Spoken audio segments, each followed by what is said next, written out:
Coming up on this episode of Don't Panic, we're back with more tech news from the following. Twitter gets more video, and Vine gets more video, plus YouTube gets more video, and Periscope gets more video. Apple loses its video, and we talk about things that aren't video. It's an exciting episode of Don't Panic. We hope you stick with us, because it's going to start for you right now. This is Don't Panic, episode number 136, recorded June 27th, 2016. On Supersized Vine's Government Live and Display Doom. Hello, everybody, and welcome to this episode of Don't Panic, the technology podcast that talks about technology. I'm Sean Jenks, joined as always by two guys who are permanently on summer vacation. It is Colby Rabideau and Dan Miller. Hey, yes. How's it going? What's up, guys? Not much. No, not really. Frantically planning my next vacation. It's a permanent situation for you, Dan. You might need to call a doctor about that. Chronic vacation. I think that's called being rich. Yeah. Yeah, comes in bursts around the summertime, it seems. Maybe next year I'll go to some place that's nice to go to in the winter.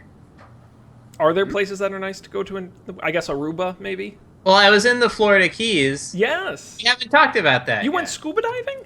Yes. Is that a thing? You can do that? Yeah, you can do that. Huh. So I went into this thinking that all I asked for when I was going scuba diving with my dad was that I wanted to go scuba diving. That was all I wanted. I didn't realize, I don't know if he realized either, that what he signed me up for was like a 3-day intensive certification class. Oh my God. Where you get certified to go scuba diving on your own if you want to.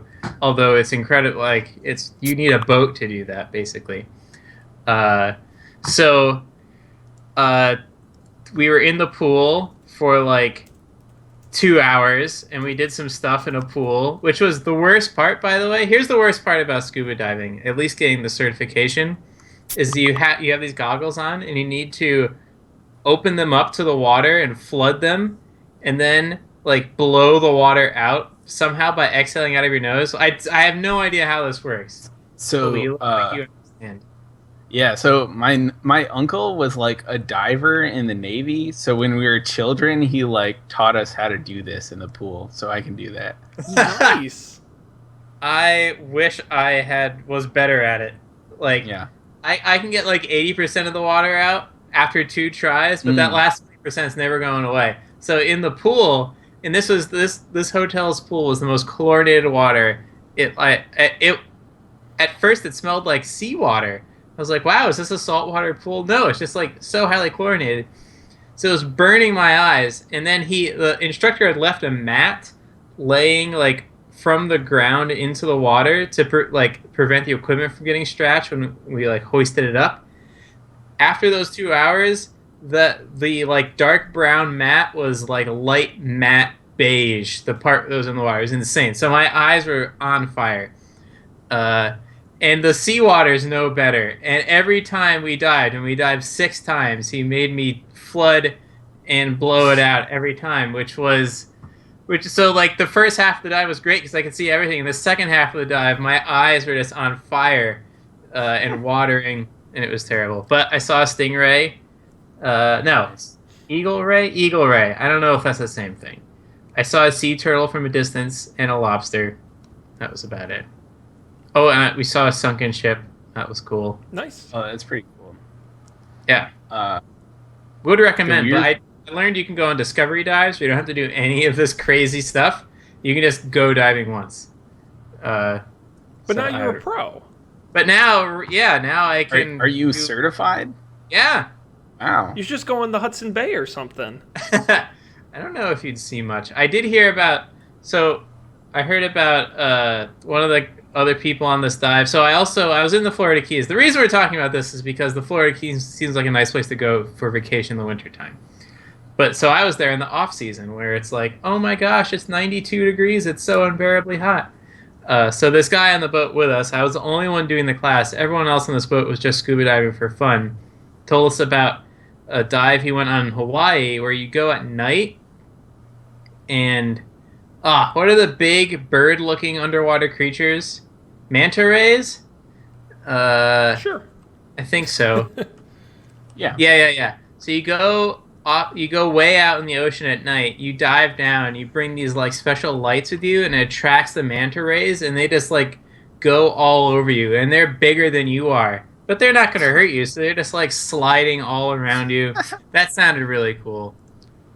That's whack. So maybe with my certification, I'll do that. Nice. You're a madman, Dan.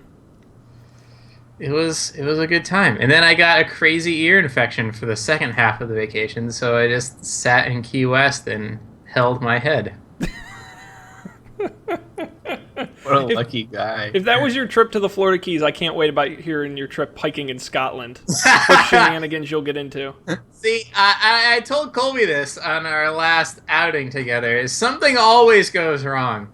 It's just a matter of what. So this past time, it was that I did get my scuba certification, but then I had an ear infection the rest of the time. So who knows what will happen in Scotland? Hopefully not a werewolf attack. Yeah, the American Werewolf in Edinburgh. Yep. Nice. Nothing exciting really has happened in my life. I went to the beach yesterday. That was great. It turns out you can take a train to a beach from Boston. Nice. And it's a really nice beach, which is awesome. New York too, and I've never done it, even still. Yeah. So I was pretty pleased with it. But otherwise, I put in my air conditioner today. That was cool. So Nice. I'm kind of warm Really? now. And I also and I also don't usually I feel a little bad when we're doing the podcast because all my windows are open and my neighbors' apartments are 10 feet away outside my windows, and they also have their windows open because it's hot. So I don't feel bad now because now they're closed. They get to enjoy the show. They should be thanking you. Yeah, normally they got to subscribe and they got to download, and no, they get to You hear don't it have to live. use any bandwidth. It's fantastic. Right, It's a good deal. The original theater right there. Yeah. No So- amplification but your voice. Right. I guess it's only 1/3 of the show though. That's true. They're really so go knock on their doors and let them know. Look, guys, if you've really enjoyed hearing me talk Monday nights, download. It's like free promotion. Be like, download the whole thing. Yes. It's a good idea. So Sean, is it true that everything's bigger in Texas? Whoa, that's right. First time broadcasting from our new Houston studios that look exactly like the old studio, except more poorly lit because I couldn't figure out how to get the lights working in here yet. But no, Houston's fantastic. Is everything bigger in Houston? No, everything's kind of the same in Houston. Believe it or not, shockingly. That is sort of surprising. It's very there's hot. there's no one thing that's you're sort of have a mild culture shock to yet, or some big surprise. No, I'm pretty easygoing though. I mean, I don't. There's, obviously stuff is different, but it's not that different. It's hot. Central air is great. I've never lived in a place with central air. Oh yeah, Either. that's interesting. So- Neither have It's. Does college count as central air? I. Sort of. But I College- never But even you can't lived really in. control central air. I never even lived in Fulton, so I never even got to live in the nice places. Because Upper West and Lower West didn't have central air. They had the little window unit, the little below window units. So this is it's great because it's not that it's colder, it's just that it's consistent. That's what's amazing. It's like every room is exactly the same temperature. How do they do that? Science, And Yeah. you haven't sat out at your spa area yet in your complex? No, it's overrun with families and children. So it's a combination of loud You're neither a and family nor a child. and it's weird. And let's be honest, if I showed up, they might call the authorities. So it's better that I don't do that. You just need to take a day off. Well, there's no families nor children That around. would be the time to do it during the week. I'm sure this weekend for 4th of July it'll be quite crazy. So I'll probably avoid that. I went to IKEA. That was exciting. Uh-huh. I've never yeah. been to an IKEA. Oh my god. You've never been to I've never IKEA? been to IKEA. How did you feel? I loved it. I want to buy everything. So here's my other question. Did you go alone? Yes. Okay, that's interesting. I've never been to an IKEA alone. Oh, I have. So my thing about IKEA is that I really enjoy like the shopping part, like the store part. But then it's like you're super tired and psyched because you know all the stuff you want. But then you have to go to the warehouse place, and that place. Well, you want to know the trick? You should do what I did, right? And that's not actually buy anything. I thought you were gonna say order it all online. Order it online. But no, I just went through and picked out things. But then I gotta shop around. But hey, look, I'm an apartment owner now. Look at me. I'm no longer in my mom's basement. That is exciting. It is exciting. You made it. So yeah, Houston's great. I should send you guys a picture of my 21st floor office that overlooks the city. I mean, come on, look, living the dream here in Houston. Yeah, that's a lot of floors. It is. I've never been up so high. It's disorienting. I get in the my ear popped in the elevator today. I'm like, what is going on? These elevators are so fast. Wow. Did I ever tell you this was... So this tells you how often I'm in New York City. I'm never in New York City. And I was there. I was at the Waldorf Astoria Hotel. This was a couple years ago. And I was not used to how fast the elevators go there. I got dizzy and lost consciousness for a second at how fast the elevator went. Because I was so not used to being in as tall of a building with as fast of an elevator. Yeah. It was like, whoa. And I was like, oh. I nearly fell over. I have always wanted to work in an actual office building with on the dozen something floor and with an elevator and a security desk at the front of the building, but I never have. Someday. There's still time. It's not as fun as it sounds. I'm sure, I bet the Waldorf had this too, but I know NBC has this. The entire lobby area, there's a security desk, and then the entire rest of the floor is all elevators. There's dozens of elevators, and only certain elevators go to certain floors, so you need to plan out. So get this. So I'm on the 21st floor, but the rest of that's new temporary space. The rest of the company's on the 6th floor. Uh-huh. The problem is the elevator banks don't connect. So 14 and up have their own elevator bank. So to go to the rest of our offices, I have to go to the lobby, get on a different elevator, and go up. Yeah. I think they're trying to hide me. I think they're trying to get rid of me. That's what it is. They're stashing me. They're like, just put him on 21. We'll never hear from him again. But then you get the sweet view. I think it's sweet view. Hey, listen, it's quiet, so I'm pretty happy. I don't have to deal with the rest of the people in my company, so it's a win-win for me. Well, good. I'm glad things are chugging along for everybody. Dan, you won't be here next week. Nope. Colby, will you be here next week? It's 4th of July. It's literally I wouldn't be here on Monday. Oh, okay, that's fine. I could do Tuesday. We'll just not do a show. I mean, it's 4th of July, and there's not going to be any America, it's last Independence Day before the doom that That's our last Independence Day ever as America. Yeah. Enjoy it. So no show next week. We'll be back the following week.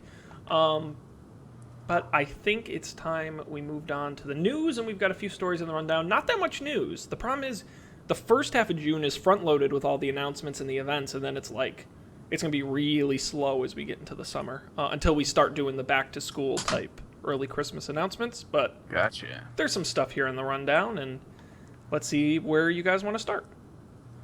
I think we voted on where to start, right? Sure. Yeah. Let's go. We have a cool new rundown tool that will streamline the show and make a huge difference to all of our listeners. It's cutting-edge stuff. So sure, we can talk about the top story here, which is Vines now include 140-second video attachments. Vine as the Twitter-owned company that makes those 6-second videos. Well, good news. No longer. There's more. They've announced what they call video attachments of 140 seconds. Now, it's important to remember that they're not just putting out longer videos. What they're actually doing is saying, your video is 6 seconds, but you have the option after watching the 6 seconds to tap and open up a longer video. Sounds like a YouTube ad. Or a trailer it's to an a inverse movie. YouTube ad. It is. And a YouTube ad, you have to tap to stop it from going on after 6 seconds. Good point. So, okay. Is this... I don't know. I'm a selective Vine user. When Sean tells me to go look at the Japanese guy with the owls, I will spend all night looking at them. And then I won't go look at Vine for another 6 months, as I haven't. I used to, I don't know, when I knew people, my friends used it more, it was more interesting. But now everyone's moved on to Snapchat and left me behind. So, I don't know, Sean, what do you think? Does this appeal to you? Do you see any value in this? I think it sucks, and here's why. For two reasons. One,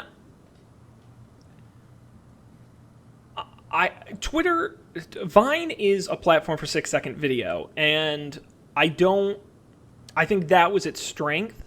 And the big problem is now every 2 or 3 videos on my Vine feed, which yes, I still use Vine, is them saying, it's like a trailer for the full video, and they're like, click to see the full video, and here's 6 seconds, click to see more, and it's really annoying because it totally defeats the purpose of why 6 seconds is great.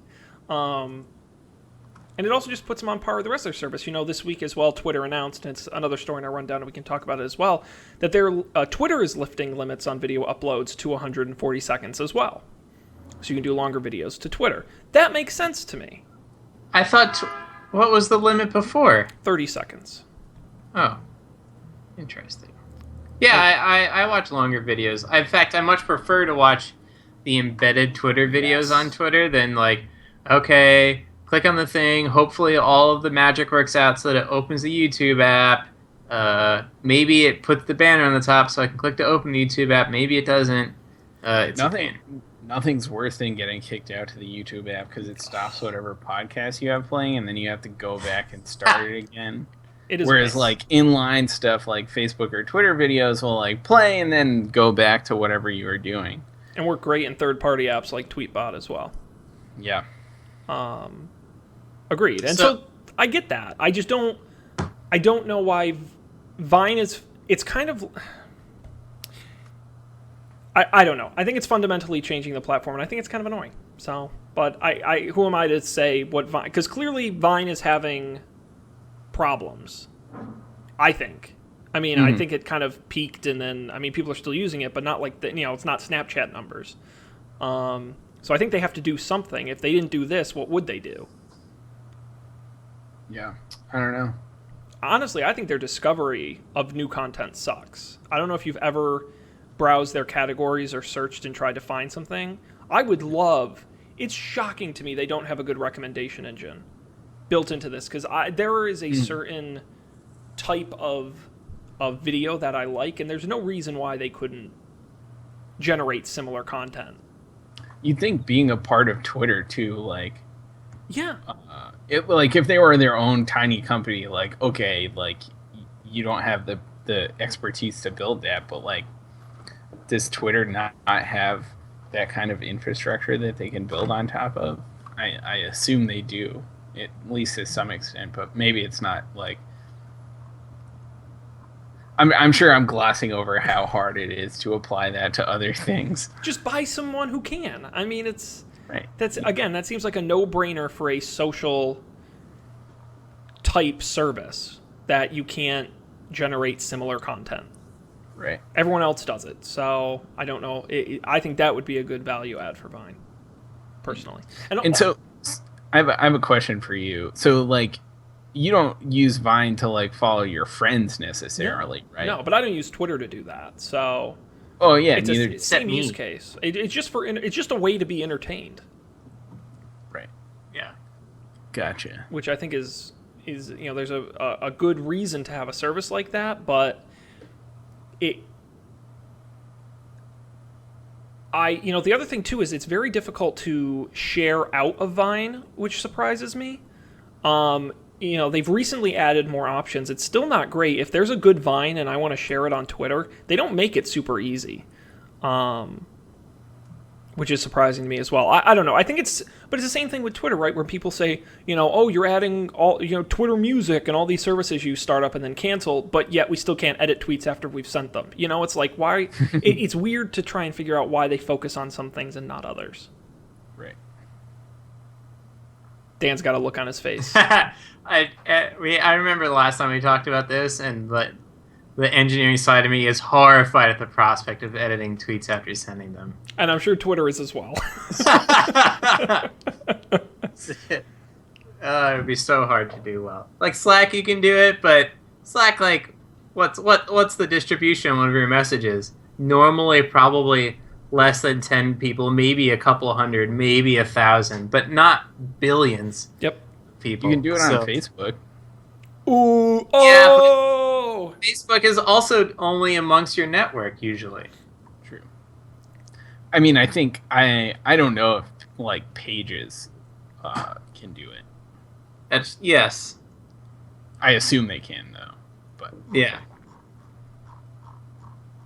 Yeah. It's yeah. If you didn't think about those if you went into it assuming that you would never be able to do that, yeah, then doing it hard stuff. Sometimes the most innocuous things that you assume just come back to ruin your life like a year later. Yes. Yep. Speaking of which, I don't know if I heard this at WWDC or read it later, but Colby, you'll be glad to know that now in whatever iOS 10, is that what we're on? Yeah. Whatever new version of iOS, your podcast will not stop when you play a GIF. Oh, wow. Yeah. Yeah. Do they stop when I play a GIF now? I think if you do like the GIFs that require playing, like the WebM GIF V sort of stuff. Not called WebM, whatever it's called. Those sorts of things. I think I mostly only look at GIFs in Tweetbot, and I think Tweetbot does the right thing there. Because it's always so the downside about Tweetbot is you can never tell the difference between like a YouTube link or a GIF or something. It's the same like play thing. Yeah. And so I'm always like, I really want to see what this is, but I'm really nervous. Yep, so me too. I click it, and like if it's a GIF, it's okay, and if it's YouTube, I lost. I have the exact same anxiety. Yeah. We should write to them and tell them. See if they can fix that. Please. You're stressing me out. That's actually really, I'm sure, unexpected. I'm sure they didn't expect for that to be... They're training their users to be scared to click on the play button. Yeah. Indeed. All right. Well, look forward to that coming to a Vine near you. What else should we talk about? Did our order just change here? I don't know. I don't know what's going... I don't even know where these numbers are coming from. And also, why do negative votes upvote it? Shouldn't negative votes subtract? No, because if you don't like it, it's more interesting, right? We still want to talk about things we're upset about. Contentious score. Yeah. See, okay, I was thinking the scale was like, upvote it to talk about it, downvote it to not talk about it. Oh, no. We could do that, but I thought this would be more interesting. You want to judge emotion. Right. Ah. So it's like things we're really into we should talk about, and things we're really upset about we should talk So about. things low on the list we just don't care about. Right. Someone was really upset about this new one that's on the top then. No, I was just clicking around. So to be honest, I think all the numbers in this whole sheet are pretty much useless because I was just clicking like crazy. So I would not... Then we have a random order then. Great. I gotta make it so you can only vote once. Yes, that would probably be good. Because I will break it if I can. So much harder. I should be in testing because I will break it. So what story would you guys like to talk about? Let's go to 3 then. You want to talk about Apple? Yeah. Crapple? Yeah. And what they're up to this week? Apple, an innovative company known for launching breakthrough products that change the way you live, have decided to cancel one you forgot existed. That's right. Apple is discontinuing the only monitor they make, the Thunderbolt display. It hasn't updated it since 2011, and people have been wanting an update for a long time, including one in 5K, but you're not going to get it because they're canceling it. So no longer available.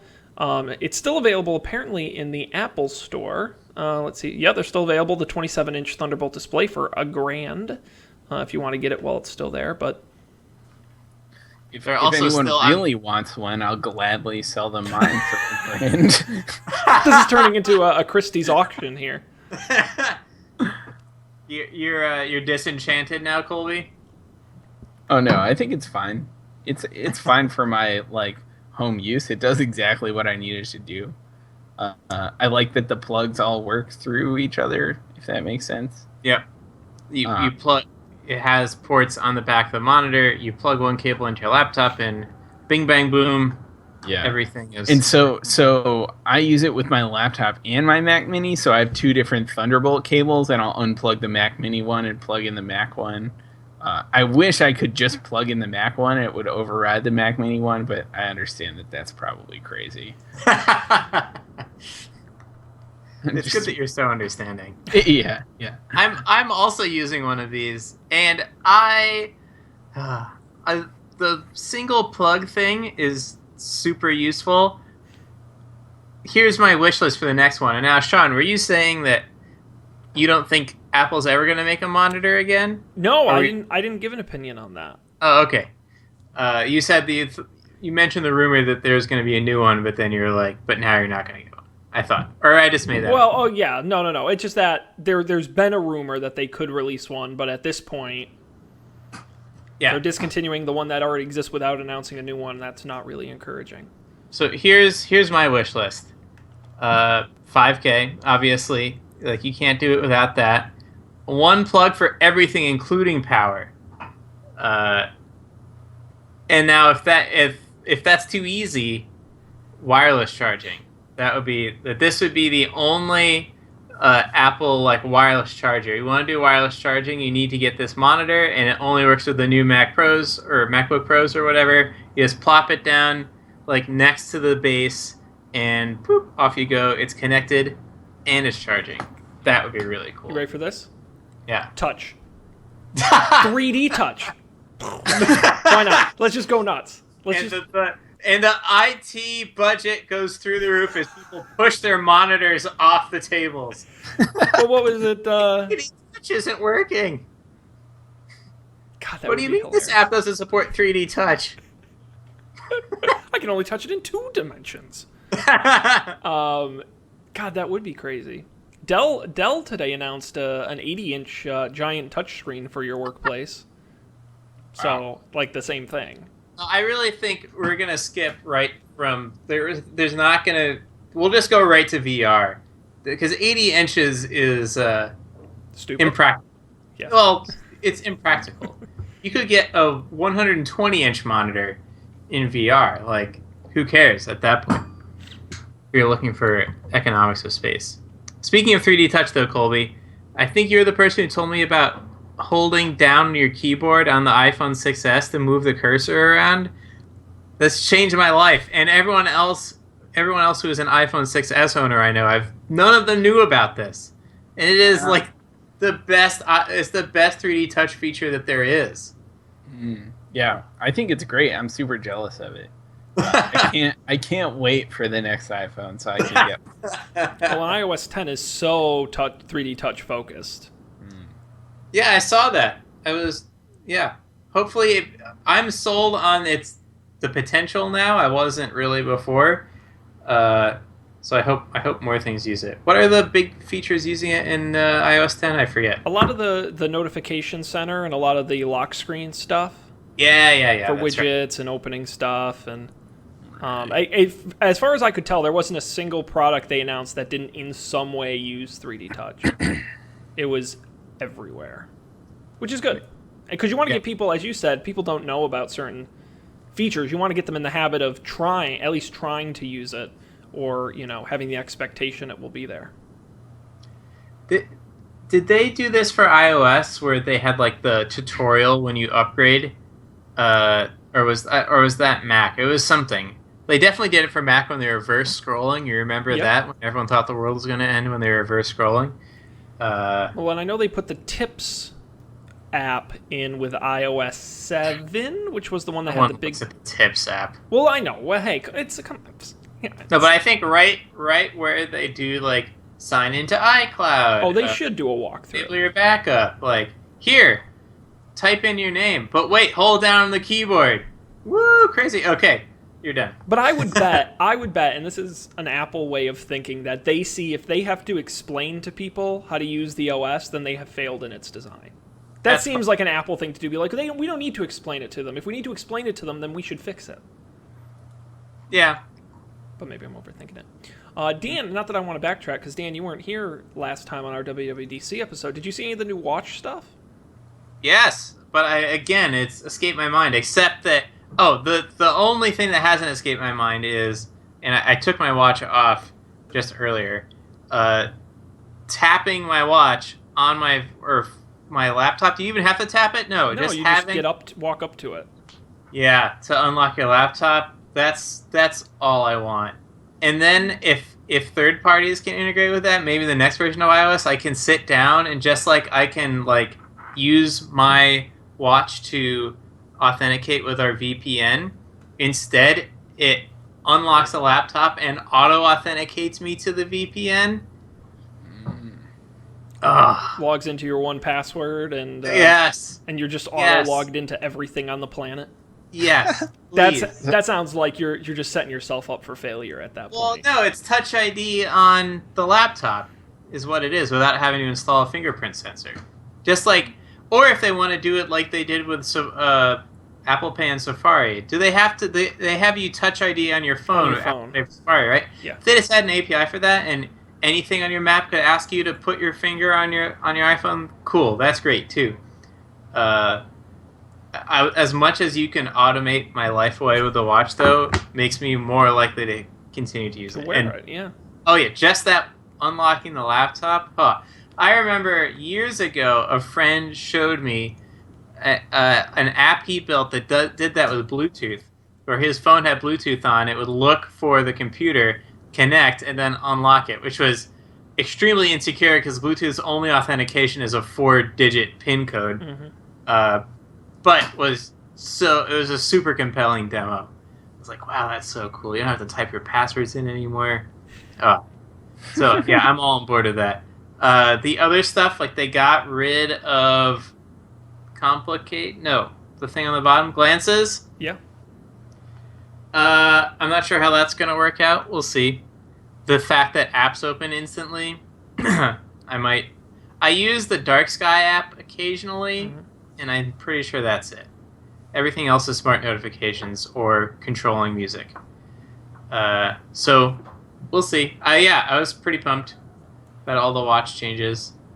That's what I'm most excited for, is that. And was there any big OS 10 stuff besides the fact that it's not OS 10 anymore? It's now Mac OS. Siri. Again, I was really disappointed they didn't make Siri accessible over text, because I would use it. Most of my time is spent in front of a computer at work, where I, for better or worse, don't have an office. Mm-hmm. So I can't just go around blabbing all day long to Siri, especially when it's going to sound really annoying. Like, hey Siri, when is the basketball game? It's like... Then you're going to turn on everyone else's Mac while you're doing it. Oh, that's a good point too. Yeah. So if you could just have an iMessage window open with Siri talking to it, that'd be really cool. Yeah. And I think that Apple, none of these other companies, Facebook or Microsoft, could do it too. Microsoft and Apple are the only ones who could bring the smart assistant to the text thing, because Facebook and Google don't really have control over your computer. I guess in some cases they could, but I don't know. I think those people stand a much better chance. I maybe for regular people the voice chatting thing is okay, and for me on the weekends it is. But during I spend so much time in front of a computer where I can't talk that I don't know. I'm not going to end up using the Siri on the desktop at all. So I've had always on Cortana on my laptop for probably almost a year, and I've never used it once. And actually, it accidentally turns on all the time. So. Oh, okay. How often do you accidentally turn it on? in very weird, because you're supposed to say, Cortana, search for blanks. It didn't even turn on when I just said it, so it doesn't work great. Could be my computer though. That's the problem with Windows. It does vary by computer, but it is weird. So I've never used it. I don't know, but it is interesting. You guys will have to give us the full scoop when they release these new features. Yeah. As the resident Mac users. Sadly, I won't get to use whatever Mac OS. What is it called? Mac OS what? 11? Sierra. Oh, there's no number. I don't know if there was a number. I know it was Sierra. I don't know if there was a number with it. It's a good question. Anyways, I won't get to use it at work probably until like next year anyways. So you always can if you really want to, but I've seen enough panicked emails from people who don't work at the office that it doesn't seem like a good idea. I don't think we can anymore. They have some thing that like won't let you install it from That's a bummer. Yeah. And by the way, it is macOS 10.12 Sierra. 10.12. Yep. Interesting. I don't think 10.12. Yeah. Okay. Cool. But anyway. Yeah, I think that's all the big stuff from...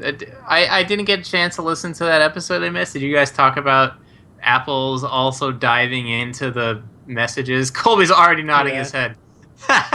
Oh, yeah, we did. Okay. I can already tell how that discussion went. Go. How do you think it went? Colby looked not enthused. Oh, I think I was actually more enthused than I just looked right. I think it's fine. Like, I use iMessage every day. It might as well have random stuff in it that I might use sometimes. Yep. And I mostly just yelled at them that I don't want bigger emoji and flashy messages. I just want it to be on multiple platforms. That's more important to me. I think that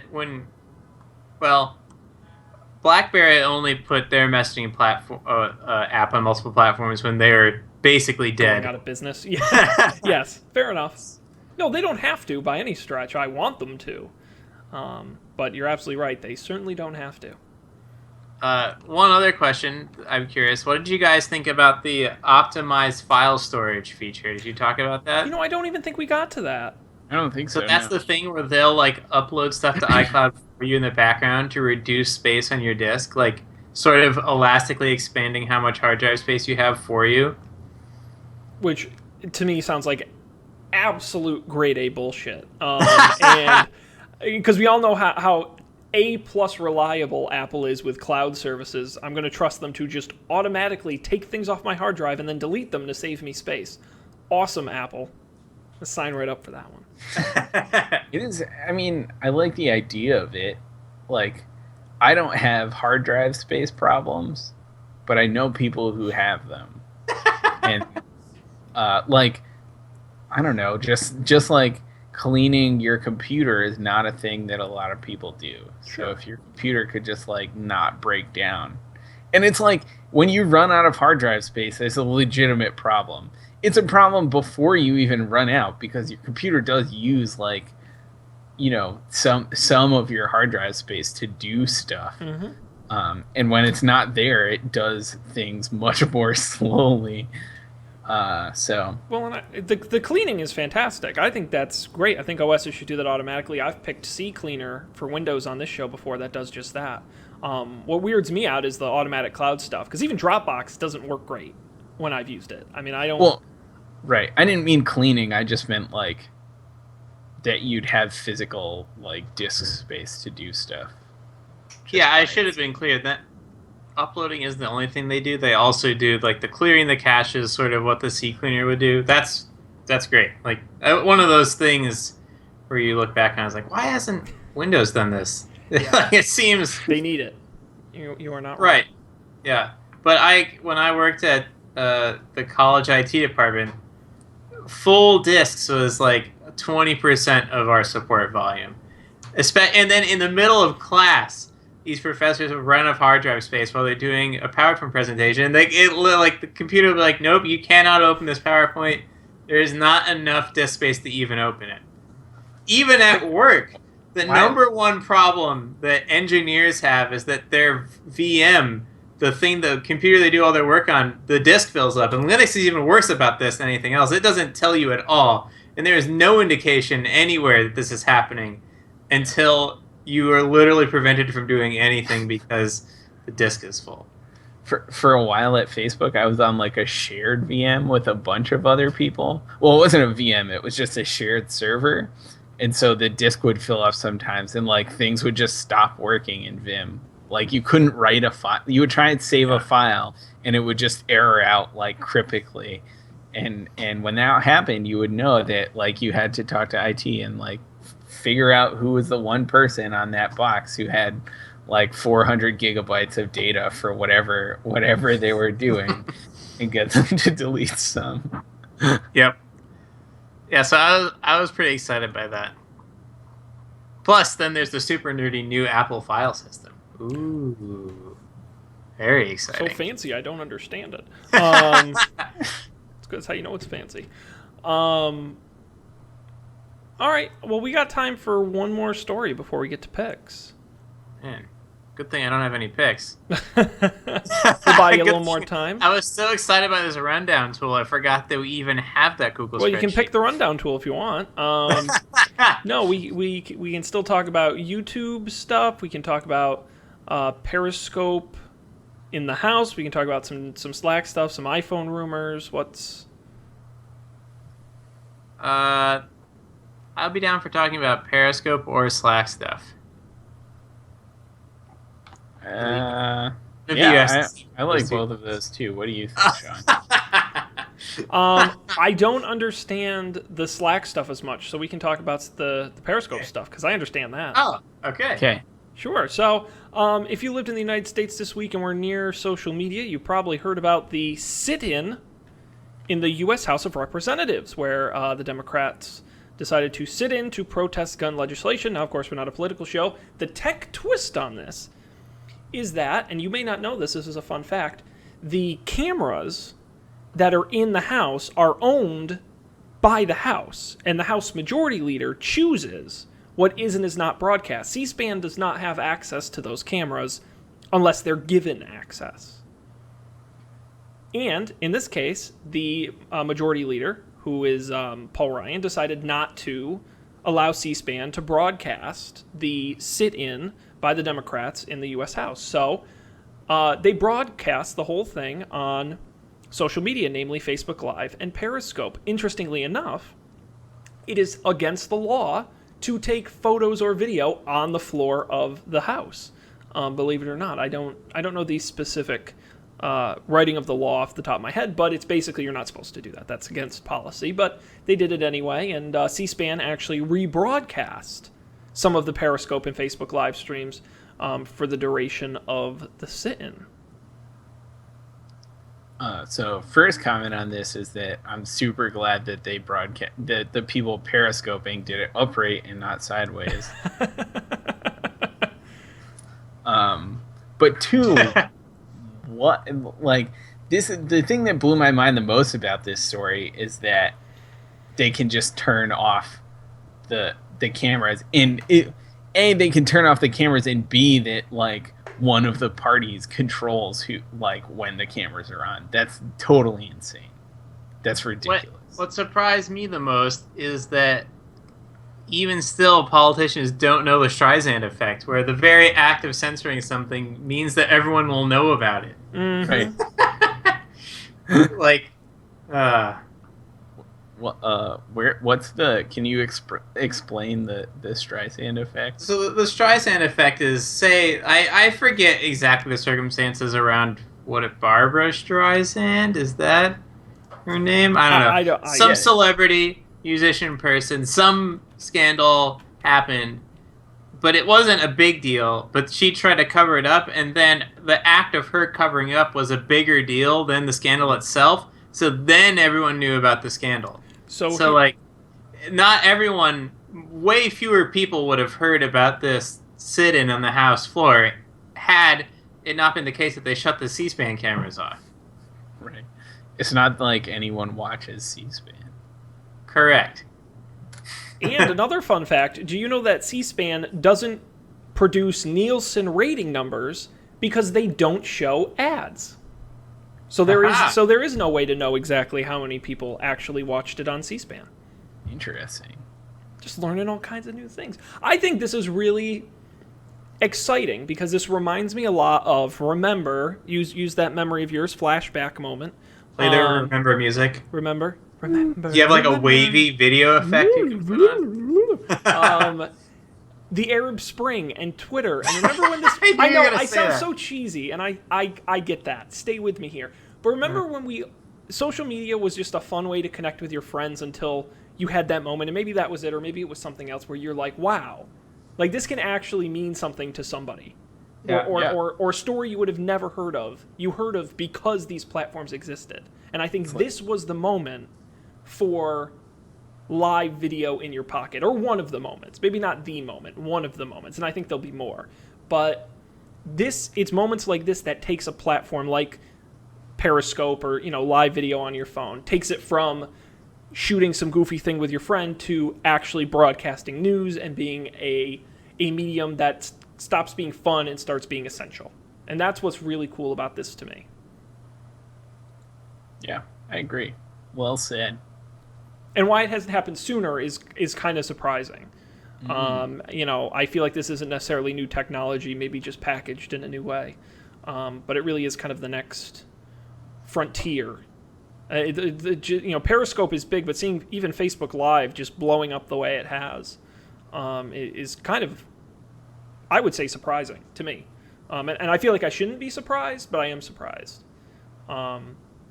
that the scale it's reaching is so big to just be such a commonplace in so many things in our daily lives. So it's exciting. Yeah. Yeah. Do you think there's still do we need C-SPAN with all of this coverage available? Well, that's what there were some people on Twitter who said we should just hand C-SPAN over to YouTube and to No. And just, that's a terrible idea. Well, but is it? I mean, a more democratized system than one that's owned by... Handing one thing over to a company is not a democratized system. No, Getting rid of it and allowing all the senators to have their own view of what's happening. You can watch whatever fucking senator's view you want. That's distribution of power. Not, let's just give YouTube the same power that Paul Ryan has now. It'll be fine. It's Google. They're not evil, remember. Don't forget. Yeah. They can't be evil. Uh-huh. No, I think you're right. I think there does need to be some better system than the one that's currently in place. Is that every senator live streaming themselves? That sounds really boring, but I do agree. What was that? Was there some? Oh yeah, the political debate where you had the different perspectives or whatever you could switch through. Remember that? Or was that the VR? Oh, that was, they did the debate in VR or something. Well, I will say a good alternate example that's not entirely similar, but the NCAA basketball championship game. Over the last 2 years, they tried this new thing where, because they have so many cable channels, they simulcast it, and so they simulcast the national feed. But you can go to a different channel and say it's Kentucky versus Kansas. You can watch the Kentucky feed with Kentucky announcers who are pro-Kentucky, or you can go to a separate channel and watch the Kansas feed and see the so if you're a Kansas fan, and they just started doing that. Like, that's a more interesting version where, because we have so much bandwidth, you get to see multiple perspectives of the same event. That is interesting to me, and I wonder how we get more of that. I did read the other day that on YouTube, remember YouTube has their Twitch competitor? Mm-hmm. On their Twitch competitor, you can switch between different players' views as you're watching a recording of gameplay, which is pretty cool. That's awesome. Yeah. It's interesting. So, but I imagine that you could do that for anything, or at least YouTube could let you do that for any sort of live streaming thing. Mm-hmm. Well, what was it? The what's the live stream company whose name? Ustream? No, no, no. Justin.tv? No, I think it's just Livestream, right? There's one called Livestream.com. Maybe, yeah.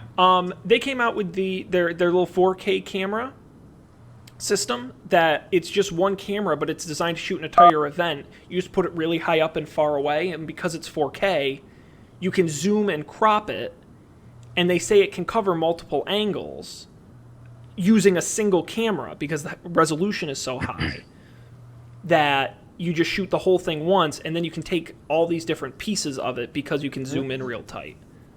Neat. So I think when you start combining all these things, the technology is almost there. It's just a matter of how you put it all together. But we're I think really at the infant stages of this. You know, video on the web has had a long history that has not been easy. Put it that way. I mean, even Facebook didn't really feature videos until the last year or two. It's a pretty challenging engineering problem. Sure. Infrastructure has not always been there. The dial-up days when we first signed up for Facebook. No, I mean, hey, I remember very early YouTube. I mean, it didn't work. It's amazing to me. Even I turn on Netflix, and in like a second, it's like 1080p. It's there. It's amazing. And it wasn't always the case. So the internet's only going to get faster, and hopefully these companies will be there to take advantage of that. Would be nice. And you can watch this show in HD, and you see all these different angles. We should do a show where you see it from Colby's perspective, you do from Dan's perspective, see from Sean's perspective. Would that be from my eyes, or would that be like my screen? We'll strap a GoPro to your head, Dan, and you'd be like, "What's it like to be Dan while he's doing?" Oh, that sounds so boring. So I didn't realize this, but you could just buy a GoPro and bring it scuba diving. That was the only. I didn't. Okay, yeah, it's the most compelling. Use case for a GoPro. Yeah, I didn't realize you could take them that deep underwater. Yeah, if you do exciting things, that's really you are the GoPro user. You know, if you're going like snowboarding or rock climbing or scuba diving, you are the target demo for GoPro. If you compete in an X game, you are, you're right there. That's why I haven't bought one yet. I'm not extreme enough. As much as I like to imagine I am. All right, we're going to move on to picks because we're running out of time, but that's okay because we've got some good stuff here. Of course, each week on the show we pick some cool stuff we've been seeing or reading or playing or buying or just generally enjoying. And I'm going to jump in and go first here. Now, it may surprise you to learn that I have not picked Roku yet on the show, which is surprising to me because I constantly talk about how much I love it. I know, I thought I picked it like more than once, but I searched the sheet, and apparently I didn't. And so I'm going to pick, what is this? This is now the 5th Roku I've ever purchased. Some were gifts. They weren't all for me. Gotcha. But I love Roku because I think they make an outstanding streaming player. I think the software is fantastic. They've got all the major apps. It's really easy to use. But they just came out with their streaming stick, which is the little stick version, the updated version of that stick, which is a lot faster, and it's got a bunch of great features. I'm going to give you 3 key reasons why you should buy this over any other streaming device. Okay.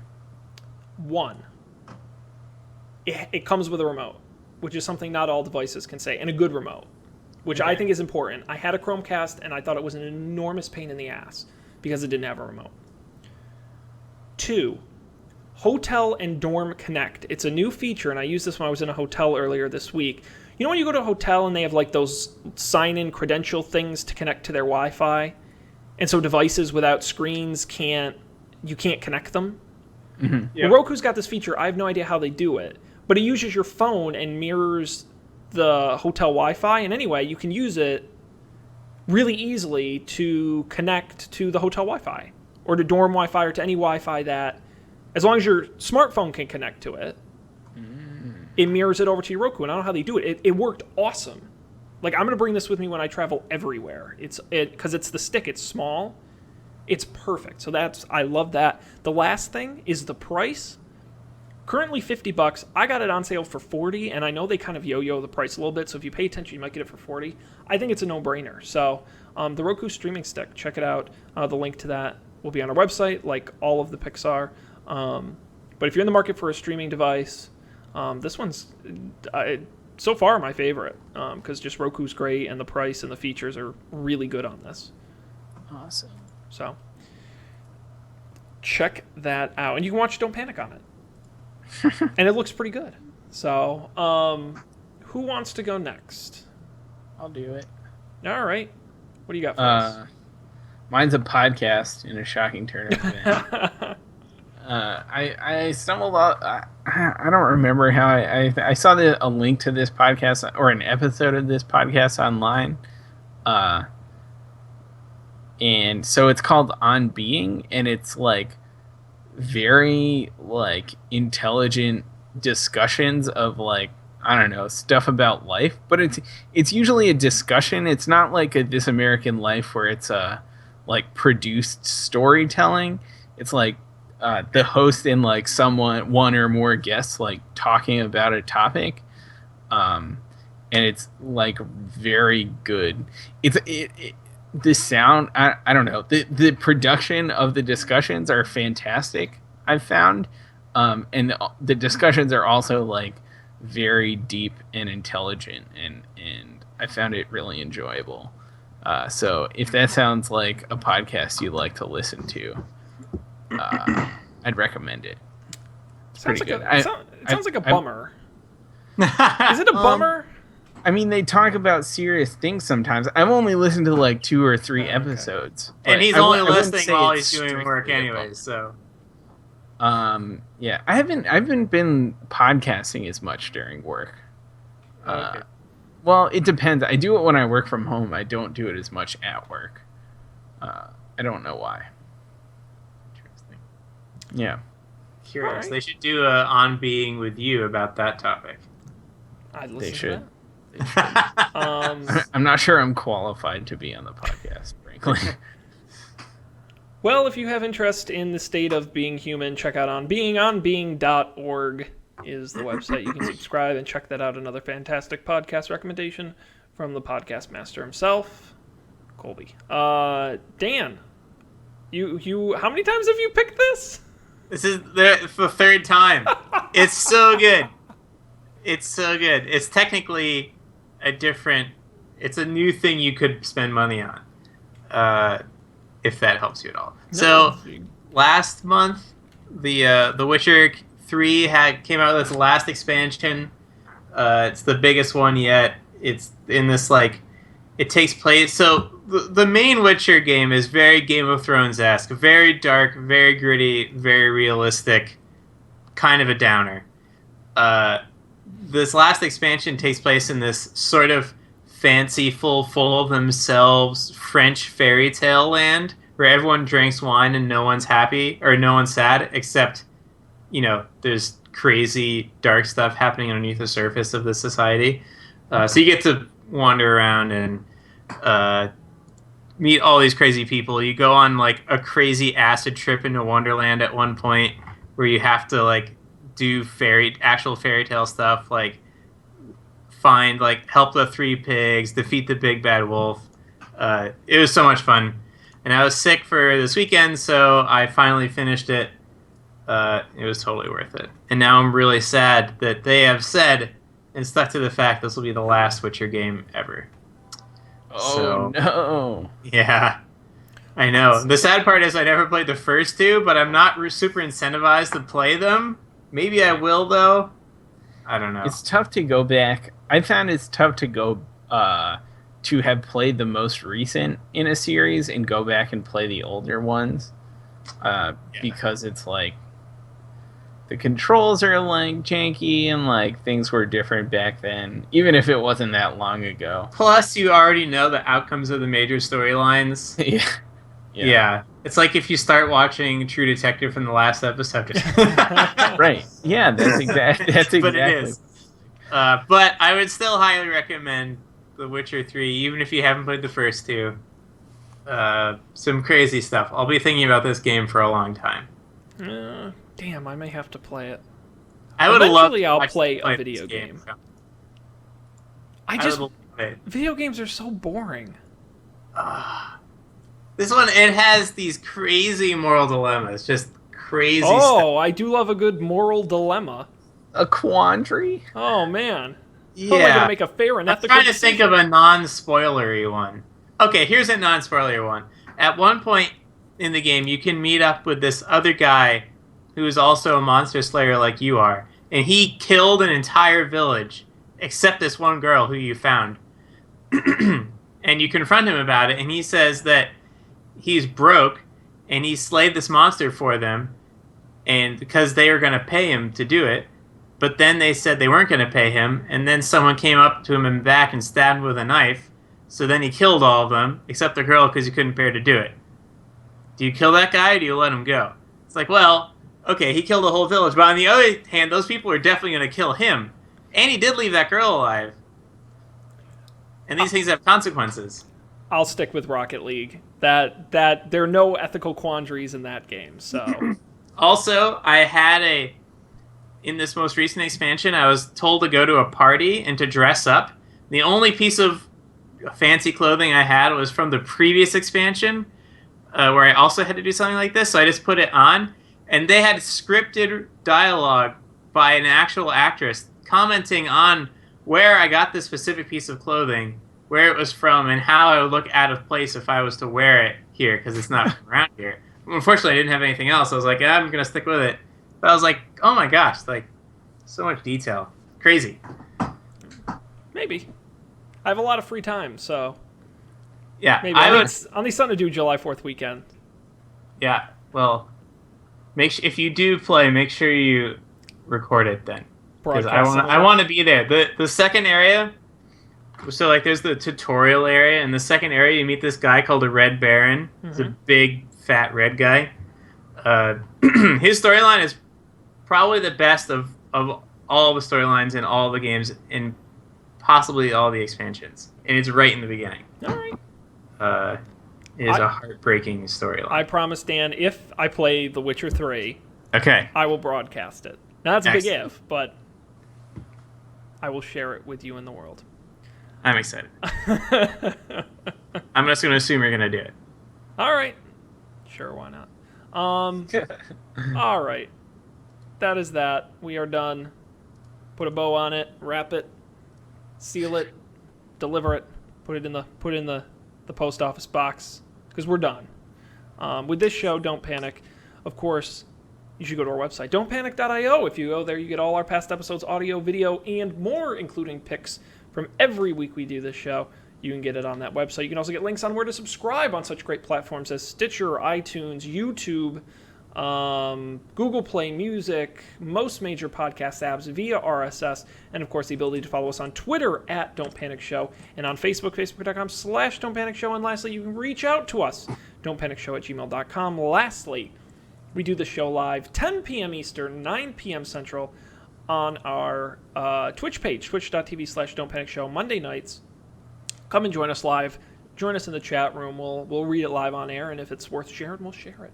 Again, that's 10 p.m. Eastern, 9 p.m. Central on Monday nights. Now, we will not be here next week. It is the July 4th holiday in the United States, so we will be busy eating hot dogs and blowing off our fingers with fireworks.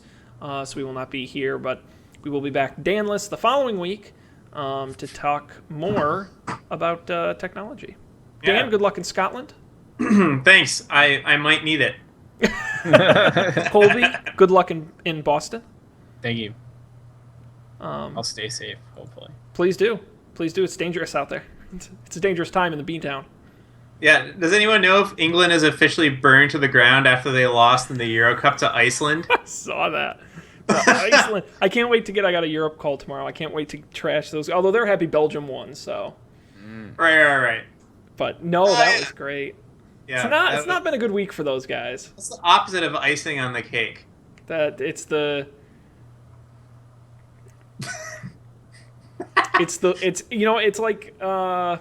like having a leaky septic tank. Like, it's bad enough you got a septic tank, but now it's leaking. Well, better to have a septic tank than not to have one. I mean, I guess it's better just to have regular sewage. I don't know. I'll work on that analogy. I forgot about that. Yeah, for next time. Come up with the opposite of icing on the cake is. No, it's pissing all over your shit sandwich. How's that? I was gonna aggressive? make it just like that. It's like the last. Okay, we're gonna stop. Too much. Good. We probably should stop. But thanks everybody for joining us on that fantastic note. We're gonna just cut it off here. We'll certainly see you next time for more technology news on Don't Panic. Thanks for watching. Bye.